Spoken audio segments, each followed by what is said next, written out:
नमस्कार, मैं हूं पंकज सिंह जाडेजा। हमारा उद्देश्य है राष्ट्र से स्नेह, राष्ट्र का सम्मान। अब देखते हैं आज के दिन भर के टॉप हेडलाइन।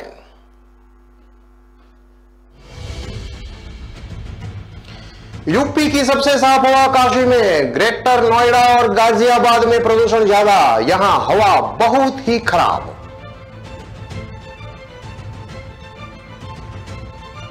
कानपुर की 3 फैक्ट्रियों को बंद करने का नोटिस जारी, यूपीपीसीबी ने बढ़ते प्रदूषण के बाद की कार्रवाई, 117 होटलों को एनओसी लेने के लिए निर्देश।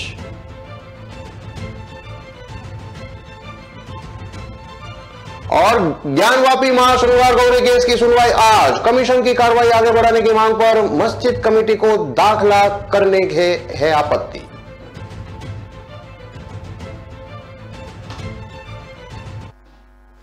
अब देखते हैं खबरें विस्तार से।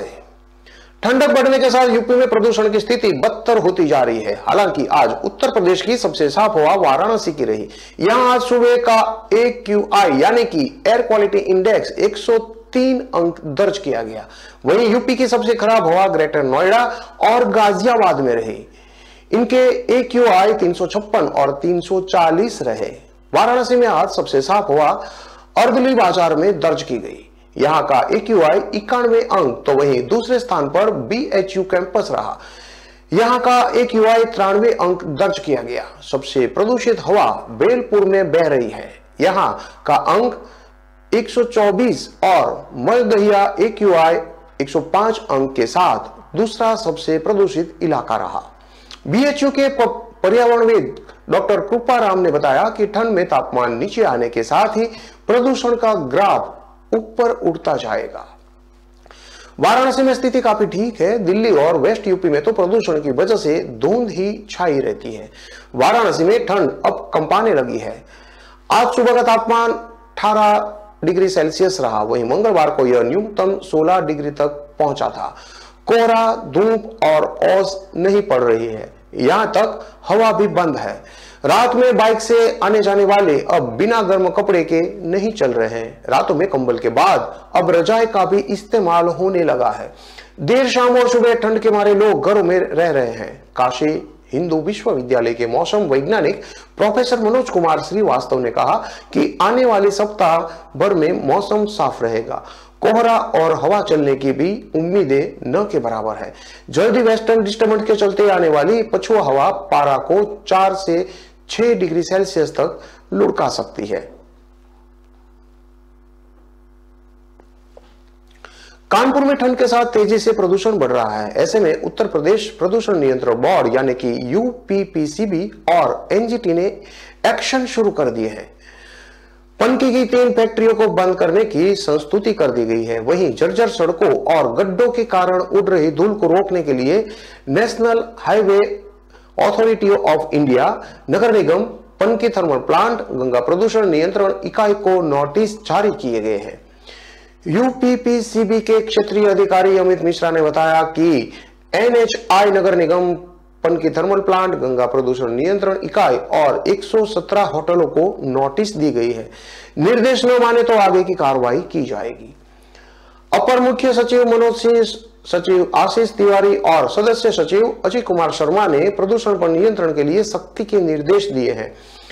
इसे लेकर यूपीपीसीबी ने पनकी स्थित तनेजा टार प्रोडक्ट, शोभित केमिकल प्राइवेट लिमिटेड और अग्रवाल ऑयल रिफाइनरी को बंद करने की यूपीपी मुख्यालय से संस्तुति कर दी है। इन विभागों को दी नोटिस गड्ढा युक्त सड़कों के कारण NHAI के HN2 लॉन और NH91 को नोटिस दी गई है। निर्माणाधीन 20 MLD CETP sewer line STP को लेकर गंगा प्रदूषण नियंत्रण इकाई ग्रामीण, निर्माणाधीन पनकी थर्मल प्लांट को धूल नियंत्रण उपाय न किए जाने के दृष्टिगत नोटिस दे दी गई है।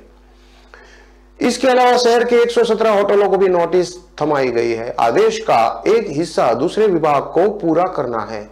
यूपीपीसीबी ने अपने अधिकार क्षेत्र वाले बिंदुओं से संबंधित नोटिस देते हुए 1 सप्ताह के अंदर एनओसी लेने को 1 सप्ताह में ऑनलाइन आवेदन करने के निर्देश दिए हैं।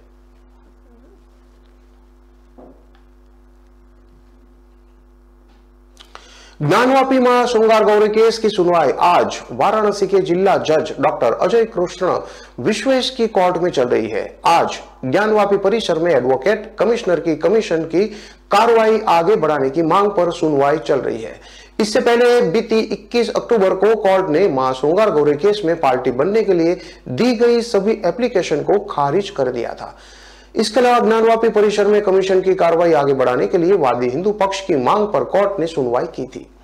वादी पक्ष की मांग पर प्रतिवादी अंजुमन इंतेजामिया मस्जिद कमेटी के एडवोकेट के द्वारा आपत्ति न दाखिल करके समय मांगा गया था। इस पर कोर्ट ने 100 रुपये का जुर्माना भी लगाया था। इसके साथ ही केस की सुनवाई की अगली डेट 2 नवंबर फिक्स कर दी गई थी। वादिनी महिलाओं ने ज्ञानवापी में बीती 16 मई को मिले कथित शिवलिंग की पूर्वी दीवार और नंदी के मुंह के सामने वाले तहखाने की उत्तरी दीवार को हटाकर कमीशन की कार्रवाई आगे बढ़ाने की मांग की है। साथ ही ज्ञानवापी में बैरिकेडिंग की पश्चिमी दीवार के बंद दरवाजे को तोड़कर एडवोकेट कमिश्नर को कमीशन की कार्रवाई करने का आदेश देने की मांग कोर्ट से की गई है। वादिनी महिलाओं की ओर से कोर्ट में यह एप्लीकेशन बीती 17 मई को ही दाखिल की गई थी। वहीं वादिनी राखी सिंह द्वारा दाखिल एप्लीकेशन पर भी कोर्ट आज सुनवाई कर रही है। इस एप्लीकेशन के माध्यम से कारमाइकल लाइब्रेरी में मिली गणेश और लक्ष्मी की मूर्ति को संरक्षित करने की मांग की गई है। आपको बता दें कि अगस्त 2021 में विश्व वैदिक सनातन संघ के प्रमुख जितेंद्र सिंह विसेन के नेतृत्व में दिल्ली की राखी सिंह और वाराणसी की सीता साहू, मंजू व्यास, रेखा पाठक और लक्ष्मी देवी ने सिविल जज सीनियर डिवीजन रवि कुमार दिवाकर की कोर्ट में मुकदमा दाखिल किया था। पांचों महिलाओं ने मांग की थी कि ज्ञानवापी परिसर स्थित मां श्रृंगार गौरी के मंदिर में नियमित दर्शन पूजन की अनुमति मिले। इसके साथ ही ज्ञानवापी परिसर स्थित अन्य देवी देवताओं के विग्रहों की सुरक्षा के लिए मुकम्मल इंतजाम हो। कोर्ट ने मौके की स्थिति जानने के लिए कमीशन गठित करते हुए अधिवक्ता कमिश्नर नियुक्त करने और 3 दिन के अंदर पैरवी का आदेश दिया था। इसके विरोध में अंजुमन इंतेजामिया मस्जिदिया कमेटी का कहना था कि मां श्रृंगार गौरी केस सुनवाई के योग्य नहीं है। सुप्रीम कोर्ट के निर्देश के क्रम में वाराणसी के जिला जज की कोर्ट ने आदेश दिया कि मां श्रृंगार गौरी केस सुनवाई योग्य है। डेंगू का प्रकोप प्रयागराज में दिन प्रतिदिन बढ़ता ही जा रहा है। जब जनपद में डेंगू मरीजों की संख्या 900 के ऊपर हो गई है, यह स्थिति है कि सिविल लाइन स्थित YMC स्कूल एंड कॉलेज में कई शिक्षकों को डेंगू हो गया है। 3 शिक्षक यहां के ICU में भर्ती हैं। लिहाजा मैनेजमेंट ने स्कूल को अनिश्चितकालीन समय के लिए बंद कर दिया गया है। विद्यालय के 7 शिक्षक डेंगू से पीड़ित हैं। इनमें से 8 शिक्षक के परिवार में भी डेंगू ने पांव पसार लिए हैं। स्कूल में 15 शिक्षकों के अनुपस्थित रहने के कारण पठन पाठन की व्यवस्था चरमरा गई है। इसके कारण स्कूल को बंद कर दिया गया है। शिक्षकों की उपस्थिति सामान्य रहने के बाद ही स्कूल फिर से खुल सकेगा। प्रयागराज में डेंगू का प्रकोप किस कदर लोगों को परेशान कर रहा है, इसका अंदाजा इस बात से लगाया जा सकता है कि यहाँ डेंगू मरीजों की संख्या 900 के पार पहुंच चुकी है। अभी भी 23 मरीज विविध अस्पतालों में इलाज करा रहे हैं। इसके अलावा 27 ऐसे मरीज भी हैं जो कि अपने घर पर ही डॉक्टर की सलाह पर दवाइयां ले रहे हैं और अपना इलाज करा रहे हैं। अगर मरने वालों की बात की जाए तो स्वास्थ्य विभाग के आंकड़ों के मुताबिक यह संख्या 6 है। हालांकि 10 से अधिक लोगों की अब तक मौत हो चुकी है। मरने वालों में इलाहाबाद विश्वविद्यालय के 2 छात्र भी शामिल हैं। मंगलवार को नए डेंगू मरीजों की संख्या 19 रही, जबकि सोमवार को 40 डेंगू मरीज सामने आए थे। प्रयागराज के जिलाधिकारी संजय कुमार खत्री ने संगम सभागार में डेंगू की रोकथाम और उपचार के संबंध में बैठक की थी। जिला विकास अधिकारी को निर्देशित करते हुए कहा है कि सभी खंड विकास अधिकारी अपने अपने क्षेत्रों का भ्रमण करके निरीक्षण करते हुए जिन क्षेत्रों में बुखार से ज्यादा लोग प्रभावित हो उन क्षेत्रों की लिस्ट तैयार करके शाम तक उपलब्ध कराए। जिलाधिकारी ने जिला पंचायत राज अधिकारी को ग्रामीण क्षेत्रों में व्यापक स्तर पर फॉगिंग, एंटी लार्वा का छिड़काव नियमित रूप से कराने और जहां पर ज्यादा संख्या में लोग बुखार से पीड़ित हो वहां पर विशेष रूप से छिड़काव कराए जाने का निर्देश दिया है। जिलाधिकारी ने मुख्य चिकित्साधिकारी से कहा है कि जिन क्षेत्रों में बुखार से ज्यादा लोग पीड़ित हो उन क्षेत्रों में पैरासीटामोल माल दवा का वितरण कराए जाने हेतु आवश्यक कार्रवाई करना सुनिश्चित कराया जाए। कानपुर देहात में दिन दहाड़े लूट की घटना को अंजाम दिया गया। अकबरपुर थाना के अंतर्गत लुटेरों ने एक महिला के साथ लूट की घटना को अंजाम दिया और देखते ही देखते मौके से फरार हो गए। लूट की शिकार हुई महिला ने पूरे मामले की जानकारी पुलिस को दी है। मौके पर पहुंची पुलिस ने छानबीन करते हुए मुकदमा दर्ज कर लिया है और लुटेरों की तलाश शुरू कर दी है। कानपुर देहात ग्राम पचगावा पोस्ट विसायकपुर रनिया के रहने वाले अरुण ने पुलिस को प्रार्थना पत्र देते हुए बताया कि वह अपनी पत्नी रानू के साथ मोटरसाइकिल से अकबरपुर से रनिया वापस जा रहा था।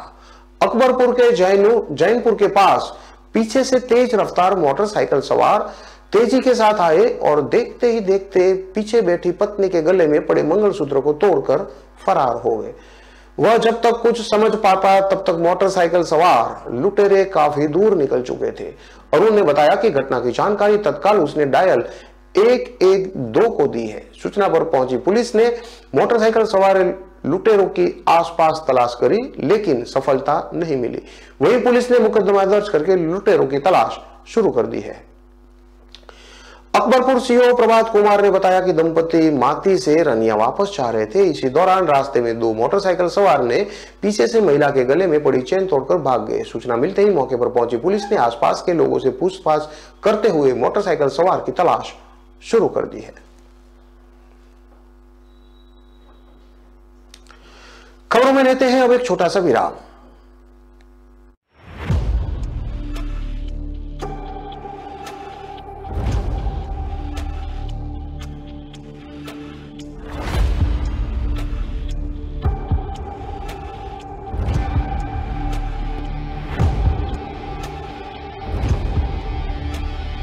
हर चीज का भाव बढ़ गया है। दूध 5 रुपए से, सेब 30 रुपए से, पेट्रोल का भाव तो बीपी बढ़ा देता है। इस टॉमी का भी भाव बहुत बढ़ गया है। चिल माचा, शुक्र है रैपिडो ऑटो के भाव तो नहीं बढ़े। ऑटोज में सबसे किफायती और आपके घर तक भी best price assured. Forget metre, enjoy every kilometre.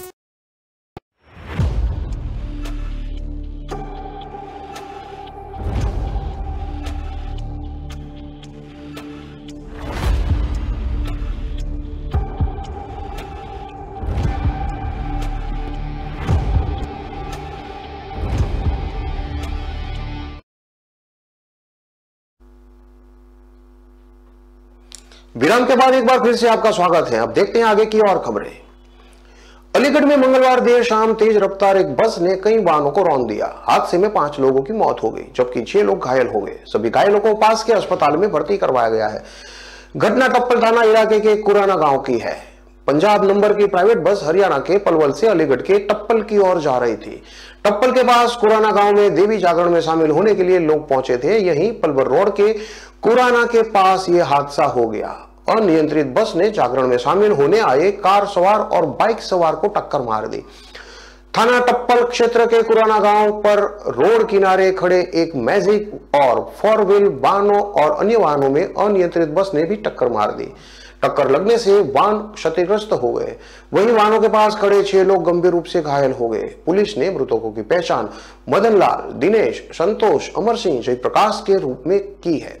घायलों की पहचान कुशल निवासी बजौता थाना टप्पल, सन्नी पुत्र महेश निवासी कुराना थाना टप्पल, बस चालक संजय पुत्र सुखराम निवासी बीजपुर थाना टप्पल के रूप में हुई है। जानकारी के अनुसार कुराना गांव के रहने वाले गौरव मुनेश के यहां माता रानी का जागरण का आयोजन था। जागरण के आयोजन के लिए मैजिक गाड़ी में जागरण पार्टी के कलाकार और अन्य मूर्तियां और अन्य सामान आया हुआ था। वही घटनास्थल पर ही गौरव के परिजन की बाइक और गाड़ियां खड़ी थी जिन्हें बस के द्वारा क्षतिग्रस्त कर दिया गया। घटनास्थल पर प्रत्यक्षदर्शियों ने बताया कि एक्सीडेंट की घटना काफी जबरदस्त हुई। बस के चालक और परिचालक घटना के बाद मौके से फरार है। एक्सीडेंट की सूचना इलाका पुलिस एम्बुलेंस को दी गई। सभी घायलों को इधर उधर उपचार के लिए भर्ती करा दिया गया है। वहीं कुराना गांव पर एक्सीडेंट के बाद पलवर रोड पर दोनों ओर लंबा जाम लग गया। घटना में 3 लोगों की मौके पर ही मौत हो गई और बाकी 2 की मौत अस्पताल में हुई।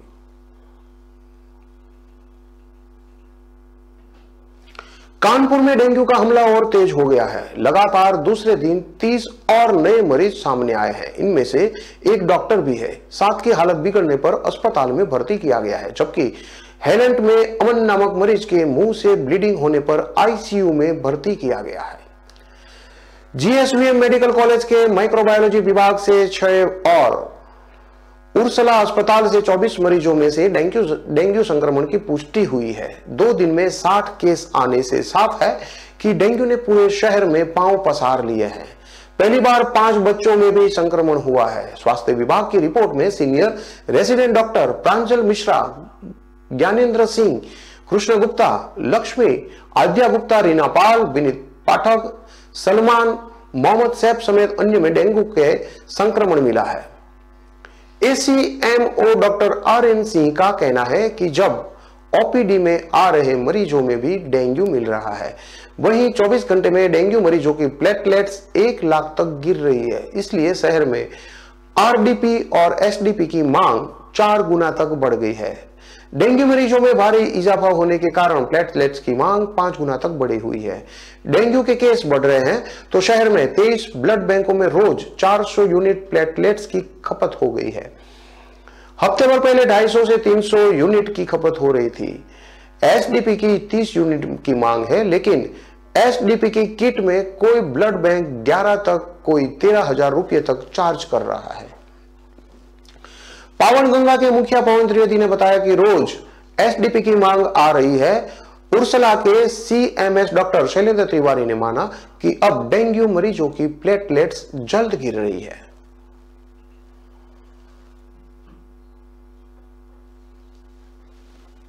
मथुरा के वृंदावन में परिक्रमा मार्ग पर खड़ी बस में आग लग गई। यहां हजारों श्रद्धालु अक्षय नवमी की परिक्रमा कर रहे थे। आग लगने के बाद परिक्रमा रोक दी गई है।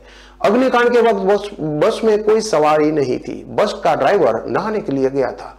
ऐसा माना जा रहा है कि बस में आग शॉर्ट सर्किट की वजह से लगी है। हिमाचल प्रदेश के सुंदरनगर से 50 श्रद्धालु का एक ग्रुप सोमवार को मथुरा वृंदावन दर्शन के लिए आया हुआ था। श्रद्धालु एक धर्मशाला में रुक गए थे, जबकि बस को पास ही में परिक्रमा मार्ग पे खड़ा कर दिया गया था। परिक्रमा मार्ग में खड़ी बस में बुधवार को अचानक आग लग गई। अक्षय नवमी पर्व पर वृंदावन, मथुरा और गरुड़ गोविंद की 14 कोस की परिक्रमा लगती है। इस पर्व को लेकर वृंदावन में बाहरी वाहनों की नो एंट्री थी, लेकिन रात में यह बस किसी तरह शहर में आ गई और परिक्रमा मार्ग में जाकर खड़ी हो गई। इसको लेकर पुलिस की कार्यशैली पर भी सवाल खड़े होने लगे हैं। जाम के कारण दमकल को पहुंचने में समय लगा। अक्षय नवमी पर्व पर लग रही परिक्रमा के कारण शहर के बाहरी रास्तों पर जाम लगा हुआ है। यातायात पुलिस के बेतरतीब प्लान के कारण आपातकाल में शहर में घुसना या निकलना समस्या बन गया है। यही वजह रही कि दमकल की गाड़ी को पहुंचने में भी 1.5 से 2 घंटे लग गए। वृंदावन तीर्थ स्थली है, यहाँ बड़ी संख्या में श्रद्धालु आते हैं। श्रद्धालु और स्थानीय लोगों की सुरक्षा के मद्देनजर फायर स्टेशन खोलने की मांग की जा रही है, लेकिन इसके लिए कहीं जमीन उपलब्ध नहीं कराई गई है। Chief fire officer Pramod Sharma ने बताया कि वह वृंदावन में जब तक फायर स्टेशन के लिए जगह नहीं मिलती तब तक वह दमकल की कोई व्यवस्था नहीं कर सकते।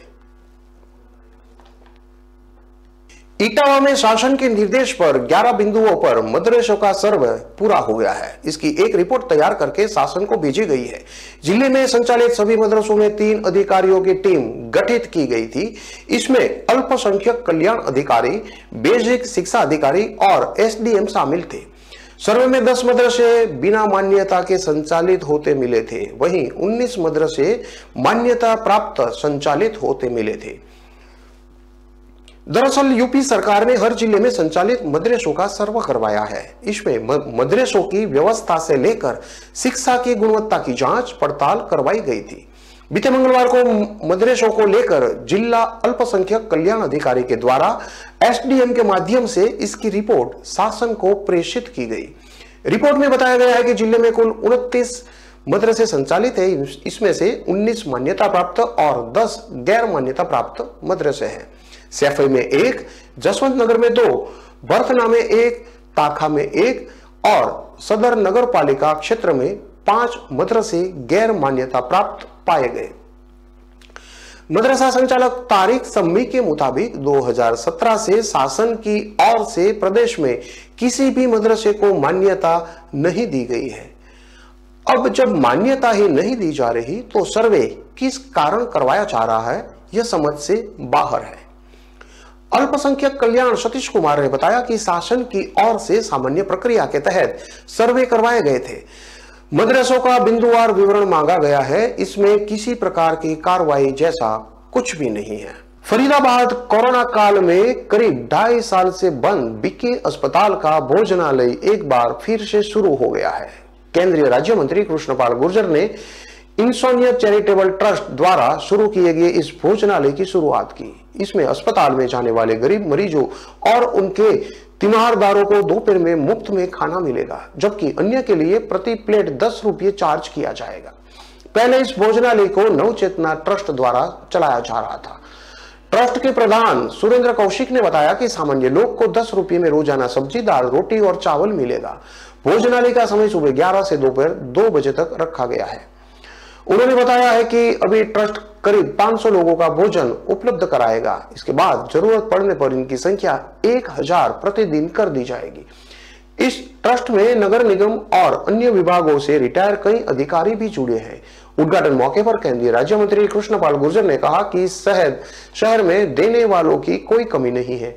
उम्मीद है कि गरीबों की सेवा के लिए खोला गया यह भोजनालय बंद नहीं होगा। इस मौके पर विधायक सीमा तिखड़ा, सीएम के मीडिया सलाहकार अजय गौड़, ट्रस्ट के कोषाध्यक्ष रमेश बंसल, एसके मित्तल, सुरेश शर्मा, धर्म सिंह, आरडी शर्मा समेत अन्य सामाजिक संगठनों के पदाधिकारी भी उपस्थित रहे।